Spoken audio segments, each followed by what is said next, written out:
bom? Mas você tem que entender que a morte que Deus disse que eles morreriam não era uma morte física. Lembra que eu falei da grandiosidade de Deus? Você acha que Deus, que criou o ser humano, ele iria punir o ser humano simplesmente com uma morte física? Isso sim, como tenta entender. Imagine você esmagando uma baratinha, uma formiguinha de, sei lá, 1/100º de milímetro. Você olha e você nem enxerga direito a formiguinha. Você vai e pisa nela. É justo isso? No sentido de que, olha o teu tamanho, em comparação com aquela formiguinha que não vai te fazer nada. Você vai e esmaga ela. A troco de quê?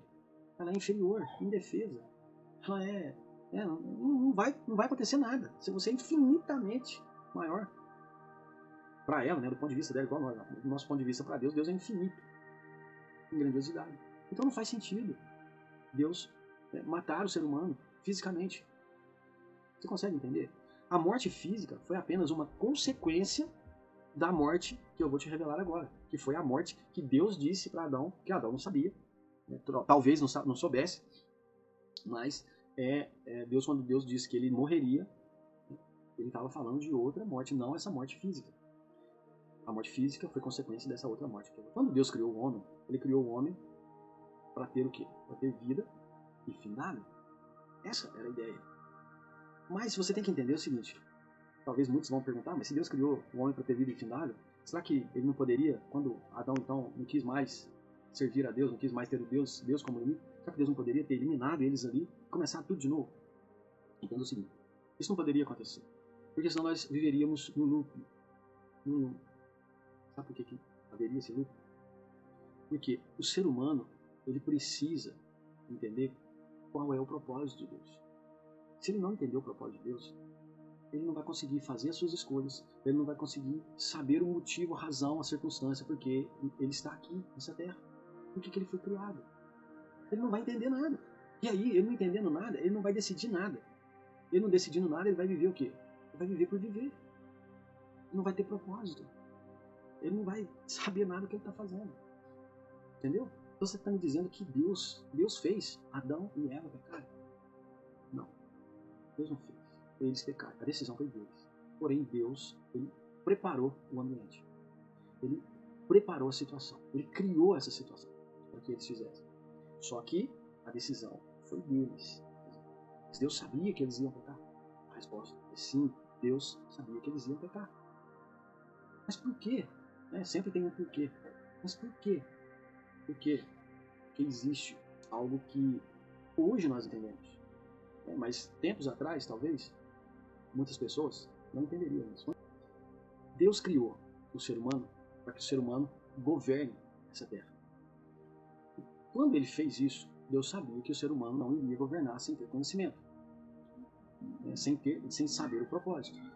Por isso Deus fez com que isso acontecesse, tendo o ser humano tomado a sua iniciativa, mas Deus tendo todo o controle, tendo o controle absoluto da situação. E existe duas fontes, vamos dizer assim. Existe a fonte. Claro que Deus é uma plenitude. Mas eu quero dizer para que a gente entenda, de maneira assim, mais clara, do ponto de vista humano, que Deus colocou a árvore do conhecimento do bem e do mal, foi a qual ele permitiu que o homem, então, acessasse essa árvore, acessasse esse mecanismo. E depois existe uma outra árvore, que é a árvore da vida. Então Deus disse, olha, o homem agora já é como um de nós. Agora ele já sabe o bem e o mal, ele já está por dentro de tudo que está acontecendo. Ou seja, saber o bem e o mal é que significa que ele já tem a capacidade de decidir, conhecimento de decisão, sabedoria de decisão. Então Deus fez o quê? Porque a partir dali Deus então poderia cobrar do ser humano essa atitude dele, o que ele fizesse. E por outro lado também o homem poderia decidir se ele quer ou não servir a Deus. Então voltando aqui um pouquinho que eu estava falando, Deus ele criou o ser humano para ter essa vida eterna, conforme nós vimos aqui.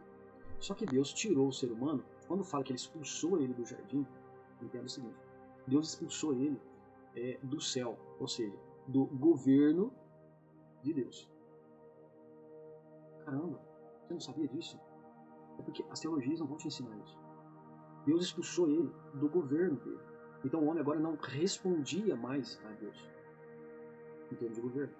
O homem ele se tornou livre para fazer o que bem entender. E isso responde uma pancada de coisas pra gente. Deus, na verdade, meus queridos, ele não pode tomar uma decisão por você. Ele não pode interferir naquilo que você quer, naquilo que você faz, naquilo que você deseja. Entende isso? Ele não vai decidir por você. Se Deus decidir por você, não é você que está fazendo, é Ele. Como que Ele vai cobrar de você se a decisão foi dele? Consegue entender isso? Então, você precisa entender o seguinte: a decisão de fazer Y, X, A, B é sua. É sua decisão. Você é responsável por aquilo que você faz. Sei que talvez vai dizer assim, alguém vai falar, mas peraí, Deus não interfere então em questão humana? Se essa questão humana é pessoal, Deus não interfere. Mas calma que eu vou te explicar algo interessante aí. Calma. Deus não interfere nessas questões humanas. Deus apenas interfere em questões que diz respeito ao cumprimento do seu propósito. Se você está, de alguma forma, tentando impedir o propósito de Deus, você pode ter certeza que você está na lista. Você não vai impedir. Não tente fazer isso. A Bíblia diz que o pior inimigo que um ser humano possa ter é Deus. O pior inimigo que o ser humano possa ter é Deus. Entenda isso. Então, se tiver alguma coisa que vai interferir no propósito dele, o propósito de Deus se cumpra, então Deus interfere.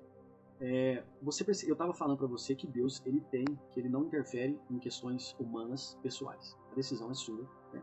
Ele interfere em questões que diz respeito ao seu reino, ao seu propósito. Então, se você de repente faz parte do propósito, no sentido assim que alguma coisa tem que você vá fazer para que o propósito se cumpra, então Deus, sim, ele pode fazer o que ele quiser.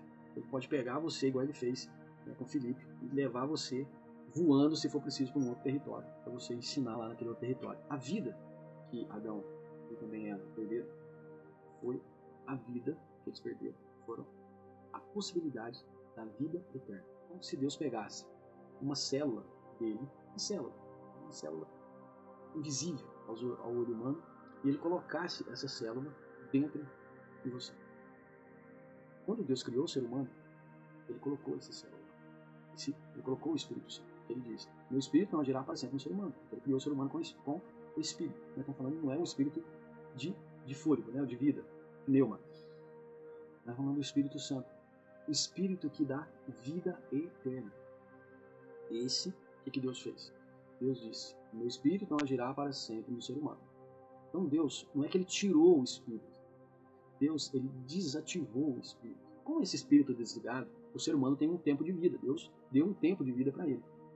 Esse tempo de vida, ele gira em torno de 120 anos, segundo as Escrituras. No versículo 3 diz que os seus dias serão 120 anos. Cerca de 120 anos. O que Deus fez? Deus colocou um limite para o ser humano, mostrando para Adão e também para Eva que, olha, vocês acham que eu não sou o limite? Então agora vocês vão entender. Vocês não vão viver mais eternamente, como eu projetei, e vocês vão ter, e a raça humana vai ter um limite de vida, né, por causa disso que vocês fizeram. Agora, entenda o seguinte: feito isso, né, Deus então, o que ele fez? Agora, para que o homem possa novamente ter a possibilidade de ter vida eterna, porque Deus tirou o homem a possibilidade de ir à árvore da vida. Por quê? Se o homem fosse a árvore da vida, muito provavelmente ele teria condições de ir lá, porque senão Deus não teria expulsado eles ali, né, do céu, vocês entenderam, do governo de Deus. Deus expulsou, porque agora o governo era por conta e risco deles. Então o que acontece? Deus falou: eles podem acessar esse código, eles podem acessar esse código também. E eu não quero que eles acessem, porque se eles acessarem, eles vão viver eternamente. E aí você vai entender o seguinte: então haveria uma luta eterna. E Deus falou: isso não pode acontecer. Então Deus expulsou eles do governo deles. Agora vocês têm o governo de vocês. E Deus então começou um trabalho ali para poder trazer o quê? Para poder moldar a mentalidade do ser humano, mostrando para o ser humano: olha, vocês têm opção. Vocês são livres. Eu dei para vocês o livre-arbítrio. Vocês podem fazer o que vocês quiserem na vida de vocês. Eu criei vocês não para serem meus escravos robóticos, mas vocês são livres. Vocês podem fazer o que vocês quiserem. Inclusive, vocês podem tomar a decisão se vocês querem estar no meu reino, aqui na terra, ou se vocês não querem estar no meu reino.